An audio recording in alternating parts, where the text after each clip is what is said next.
as many of us know, he puts in the work. He's the real deal.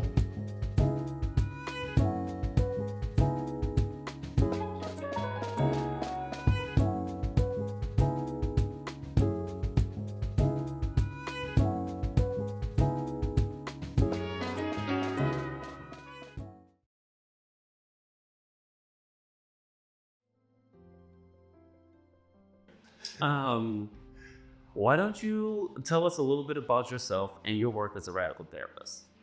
Yeah. So I'm Marvin Tolliver, born and raised in Oakland, California.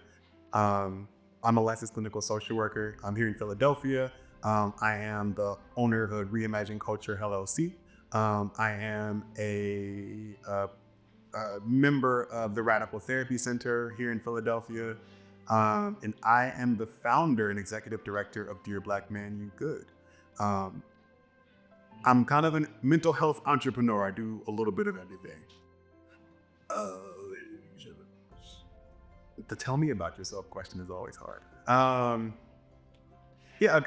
grew up in Oakland, California. I went to San Diego State for my undergrad with a major in communication, a minor in sociology. It's interesting. I didn't actually plan on a minor in sociology, but I was on the 5-year plan in college, and I was like, what is the minor that's going to get me out of here the quickest? And so sociology was it, and I actually really loved it as kind of a study of humans and human interaction. Anyway, that's a tangent. So after graduation, the economy was pretty bad, and so I served 2 years with an AmeriCorps program called City Year. So I moved to Miami, Florida, and we worked in the lowest performing schools in Miami-Dade County, and it was just a really transformative experience, a really difficult, challenging experience. Really pushed me in ways that I didn't know I needed to be pushed. It also gave me a lot of it opened my eyes to the major disparities within marginalized groups, especially in the city of Miami. People think Miami is South Beach and beaches and nice everything. But I worked in Liberty City, and there was a lot of poverty. There were there's a lot of violence. There was a lot of just horrible things happening, and we really just needed they communities that needed support. And so it was just a stark contrast to see the beaches and the glamour of South Beach, and then Liberty City and Overtown and areas like that. After that, I worked with an organization called Job Corps for a bit. Got my master's in social work from Boston College because at Job Corps, I had a supervisor that did not like me very much. And so it wasn't mutual. I didn't like her either. But, it kind of taught me, like, I need to be in charge of things. Like, I need to get a master's degree. So that's one thing she did do for me. So I got my master's in social work from Boston College. And that was an interesting experience because Boston was not the best city for me. I did experience a little bit of racism. It just kind of is what it is. Moved to Philadelphia in 2016 and have been just kind of doing the work, the mental health, social work kind of thing since 2016. Worked with an organization that worked with victims of violence, so folks that had been shot, stabbed, and assaulted, and just helped them navigate various systems, from the criminal justice system to the applying for government assistance, to going with them to medical visits, because doctors sometimes will just like tell them what to do and not give a lot of my clients the opportunity to ask questions, or my clients just felt ashamed that they should ask questions. But I was there like asking all the questions, making sure everyone understood each other. After that, I worked for the school district of Philadelphia. So that was also a very interesting experience, working with lots of kids, families, caregivers in North Philly. Very rewarding job, but also a very challenging job because a lot of the schools they have challenges. I'll say that. So then I luckily linked up with Khaled SFB and Sanavi Rafipwar, and they had a new organization called the Radical Therapy Center, and we just it just fit like a glove. It's a practice where we prioritize folks with marginalized identities, so people of color, queer folks, immigrants, anyone with a marginalized identity who's able to be created that space for folks like us. And that is where I kind of got my identity as a radical therapist, where it was from Sonali and Khalida. Even learning how systems like white supremacy, like capitalism, um, how they impact the mental health field, how diagnoses and medications are very much connected, how the way in which we are supposed to treat patients sounds like they have an issue that we are supposed to fix. And so I like to say that I assist with a client's healing process or healing journey, right? It's not saying that like my clients are sick. It is that a lot of these systems that we live within are actually incredibly harmful for clients. And I want to name that all the time. And being a radical therapist, I mean, it's kind of a hard thing to define because everyone has their own definition of radical. But I think it is pushing back against the traditional harmful ways of traditional mental health and traditional therapy. Therapy was created by and for white men. And then it was used as a tool to oppress folks of color, women, other marginalized folks as well. And so once I kind of learned that history, I'm like, oh, I don't want to be continuing harm within this field just because academia says it's okay, right? Like I want to do what's best for folks in my community. And so things like bartering, things like offering, incredibly reduced sliding scales, things like not calling the police if someone needs to be hospitalized and leaning into community, things like cursing in session, things like being a little bit more vulnerable and open about myself as a therapist in session, right? All of these things are kind of looked down upon if you go to academia, but these are things that are truly helpful in terms of process with my clients. Do you have any experiences on a personal level with participating in men's groups? Yeah, so I've been in a couple of men's groups, and they were good. Like they weren't bad experiences. I was just always nervous as to, can I share everything about myself? Can I be 100% vulnerable, or do I still need to like hold some things close to me? Because I identify as queer, as bisexual, and so historically, being a queer man hasn't always gotten positive responses from other Black men. And so, there are some who have been incredibly supportive and some who have been incredibly harmful. And you never really know just by looking at somebody, is this a space that's going to be safe for me? And that's something that I wanted to create, was something that was going to be safe for all Black men. Fantastic. Thank you for sharing that, actually. I think that's a great segue into tell us, what is Dear Black Man, You Good? Yeah. So Dear Black Man, You Good is a 501c3 nonprofit aimed at improving the mental health of all Black men, regardless of identity, all of that stuff, all Black men through radical education and community care. And so Dear Black Man, You Good started off with the men's groups, and that's kind of the major component, are the 10-week men's groups, as well as the monthly virtual groups, where individuals talk about a number of different topics that affect Black men. So emotions, identifying and dealing with our traumas, how we show up in relationships. We unpack masculinity and kind of talk about toxic or harmful masculinity, talk about social justice, like a bunch of different things, but together as Black men in a group that is led by a Black man. And then the monthly groups are kind of more of an informal space that where we talk about similar things, but just not in such a intensive way. The second part of Dear Black Man, You Good are the community connections. I want to call it Black Men Do Shit. I don't know what the official title is going to be yet, but essentially it's Black men coming together and just doing activities together. So maybe it's hiking, maybe it's yoga, maybe it's candle making, maybe it's, going to a theater show, right? Like anything that Black men can do together in community.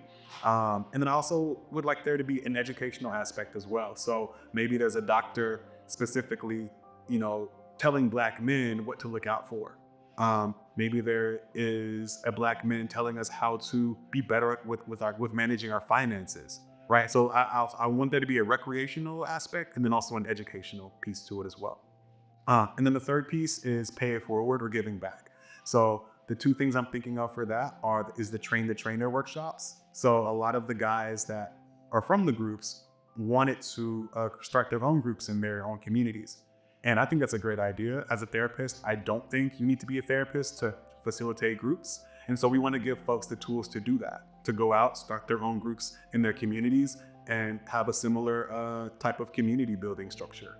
And then also just paying it forward, community service, right? Just whether it's mentoring, whether it's volunteering at a soup kitchen, just anything that we can do to help the community. Now, where were you mentally when starting the men's groups, and what was the specific vision behind it? Yeah, so I'll actually start with your second question. So as you've heard, I've lived in various areas of the country and in various roles. And something that is constant is that Black men and Black boys all have similar struggles and similar things that we kind of believe, whether harmful or not harmful. There's this idea around masculinity and what a man is. And so, it was really interesting that, again, whether it was Oakland, whether it was Miami, whether it was Boston, Philadelphia, Black men kind of dealt with a lot of the same things. And so I thought, one, why? So like, why are we doing things that aren't good for us? And then the other thing was like, okay, well, what can I do about this? Because I know that other Black men feel like, maybe some of the things that we're taught to do aren't exactly comfortable within us. So I had the idea to just I literally had a brainstorm of all of the different things that Black men struggle with that I've seen and also that I've struggled with in my own life. And I narrowed it down to 10, which was difficult, but those became kind of those 10 major themes for the group. Going back to your first question, where was I mentally? So it was 2020, and as lots of folks know, COVID happened in 2020. And so my first men's group was supposed to start March, I believe, of 2020. And then I believe everything shut down either March or April of 2020. And so mentally, I was very excited. I was like, I'm in this new practice. I got these guys that are about to show up. And then I felt really defeated because I had to shut everything down. And my colleague at the time, Khalida, she's like, why don't you just do it virtually? And I was just like, I don't want to do it virtually. She's just like, you should just do it virtually. And so after being stubborn for a couple months, I was like, I'm gonna do it virtually. And that's where it started. What were your thoughts kind of during the first cycle and then after the first cycle with this men's group, and then you decided to put it online? Yeah, I was super nervous. I'd run groups before, but not by myself and not something that I myself had created and am now facilitating. And so this was an experiment, and so as confident as I may have looked, I was really nervous. I was scared. I was like, what if they don't get along? I'm like, what if somebody says something homophobic? I was like, what if two people get into an argument and don't want to listen to anybody anymore and just kind of blow up the group? And I'm just like, all of these things could happen. So I was incredibly nervous. And then also, a lot of us therapists, we also struggle with imposter syndrome. Kind of am I good enough to do this? Am I knowledgeable enough to lead this group? Is this experiment going to work? And yeah, I mean, it did. it worked. I got overwhelmingly positive feedback from all of the members of the first group. they were incredibly sad when the first group ended. I think people had tears, and I was just like, I didn't, anticipate any of this, but like it's beautiful. Like I love it. Um, yeah, and so at the end of the group, I felt one, like proud of myself, but two, I was like, oh, this is like something amazing is here. And it needs to be cultivated, and it needs to happen again, and it needs to grow. I don't know how, I don't know when, but like this is something special, it's something beautiful, and I got to follow that. Absolutely. And you spoke about the success of this and something, special being a part of these men's groups. How and why did it transition into a nonprofit? Yeah. So I've done, I want to say 6 or 7, I've lost count now, cycles of these men's groups. And, you know, I was taking community donations from all over. And it was, first of all, it was really dope that the community came through and donated for the men to be in the groups. But I kind of realized if I'm going to do this multiple times, I can't just ask the community every single time I want to have a group. There are so many different corporations, businesses, philanthropists, whoever who are looking for things like this to donate to. And, you know, I feel like, or I felt like it was time for it to expand from just this thing that I kind of do into a bigger movement, because I think that's what it really is a movement. It's really dismantling masculinity. I think it's dismantling a lot of stereotypes around Black men. And I think we're able to reconstruct and reclaim our narrative. We're also able to reimagine what could be too. And so I think, I don't know, it just was an incredibly special process. And I thought that the nonprofit route would be, again, better for, especially for like money and collecting money. But, there's so many grant opportunities and just, this needed to be something bigger. Needed to be something bigger. And I also needed to outlast me. That's really important, actually. Thank you for sharing that. I'm curious about, you spoke about community a little bit earlier. If you could delve into just briefly, why did you decide to include the community aspect of the nonprofit? Yeah. So as folks know, I am a therapist, and I do work with a lot of Black men. And one of the main things that a lot of Black men say is that, I don't have people to have these deeper conversations with. They had friends that maybe they knew from the hood or like grew up with or whatever, but the connections that they had were mainly like surface level, like sports or music or women or whatever. But like when it came down to who do you talk to when like shit gets rough, they didn't really have anybody. Or they maybe had one person, and that person was like on the receiving end of like everything, right? And so, I really thought that like, who better would understand the struggle of a Black man than other Black men, right? Like the way that I'm able to understand a lot of my clients because we've experienced the same things, right? Like you don't need to be a therapist to support someone. You can just be a regular human and support anyone. Right? We are all people who can cause harm, but we're also all people who can help as well. And so, I'm choosing to encourage folks to help.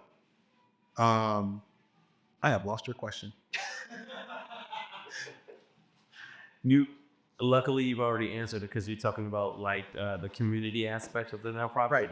Yes. I think also though, personally, I never had a community where I felt comfortable, like 100% comfortable, sharing, with another Black man. And so again, a lot of Black men, when I was emotional or vulnerable in any way, it was negatively responded to. And so to now create a thing that I never had for other people and also for myself, it's just really powerful and healing in a way too. Okay. Can you tell me, you touched on this earlier, but I'd like to get your thoughts on the significance of having an inclusive space for queer, trans, and cis men to come together in that community that you spoke of. Yeah. Homophobia and transphobia is like, they are the pieces of white supremacy that we are all holding on to for some reason. In my opinion, it's just stupid.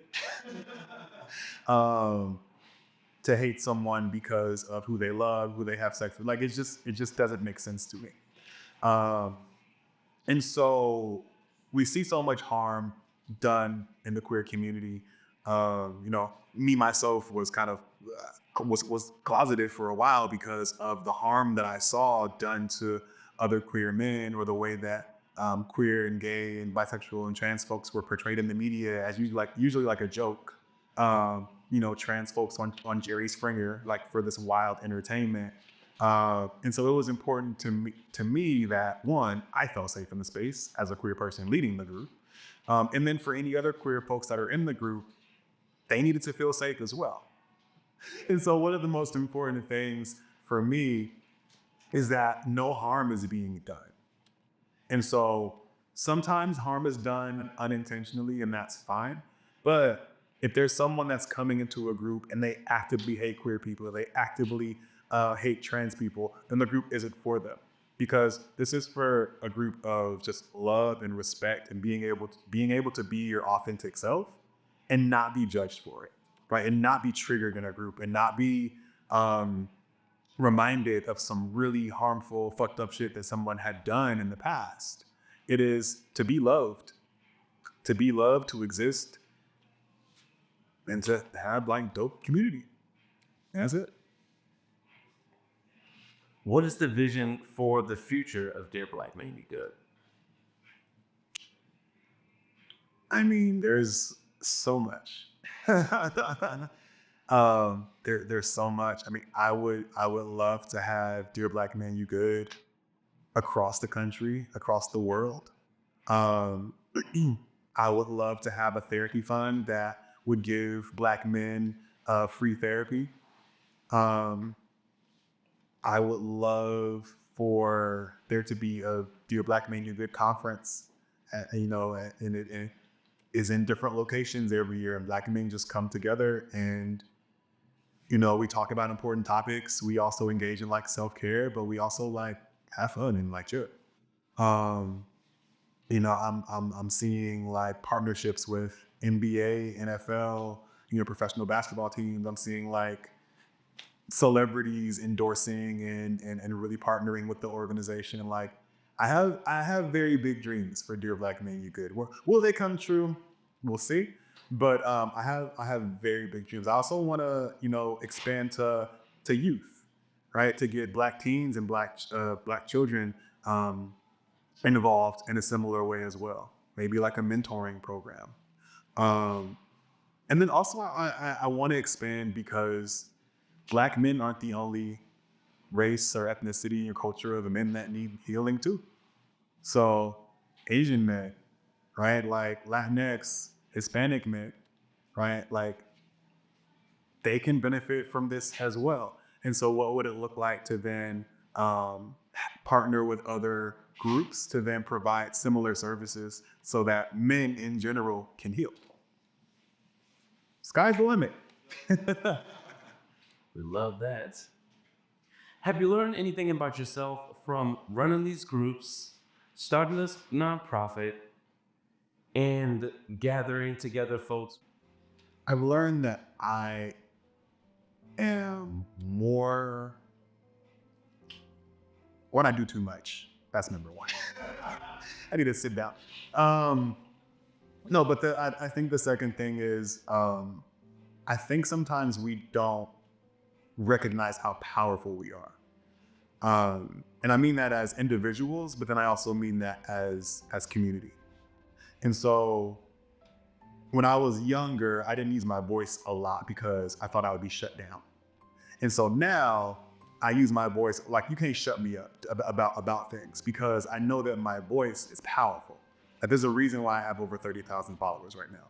There's a reason why Dear Black Man You Good has been, incredibly successful as far as the groups and everything that we're planning to do.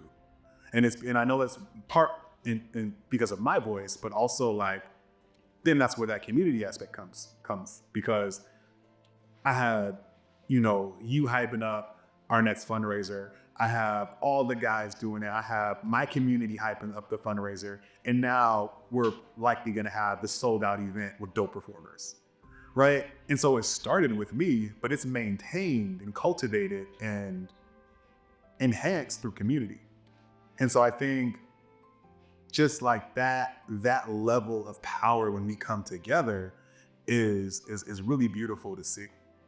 I think also just that like, again, I spoke about imposter syndrome earlier, but it's like, damn, I'm better than I thought that I was. People give me compliments all the time, and like I, listen and I receive them, but sometimes I don't believe it myself. And so it's not until I see kind of the evidence of it, almost proof, right, that I'm worthy, which we shouldn't need, but like I need it anyway. But I think it reminds me that like, damn, I am doing some dope work and impacting some people in ways that like I didn't anticipate, but it's phenomenal. Fantastic. Thank you. I got chills. That is going to be a wrap.